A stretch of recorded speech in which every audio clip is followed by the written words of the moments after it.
Hello guys, and welcome back to MS Tech Tutorials. And in today's video I'm going to be showing you guys how to turn on shift lock mode for mobile and break a lucky block. And let's get straight into the video. So if you guys want to go ahead and find out how to turn on shift lock mode, what you have to do is first on mobile you have to make sure that in settings your shift lock switch is turned on if you have that option. Now sometimes shift lock mode, they do give a button. If you're on mobile or iPad or whatever, they'll give you like a button for shift lock mode, and that will just do it automatically. However, if they don't give you that button, a alternative, what you guys can do is you guys can go ahead and simply open up your settings and then go over to camera mode and set it to follow.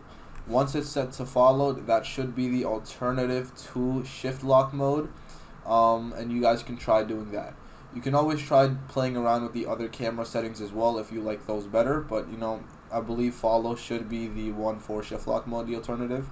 So yeah, that should pretty much be it. That should be it for the video. That is how to turn on shift lock mode for mobile and break a lucky block. So I hope you guys enjoyed. Thank you guys for watching. Make sure to give the video a thumbs up, subscribe to the channel, and have a great day.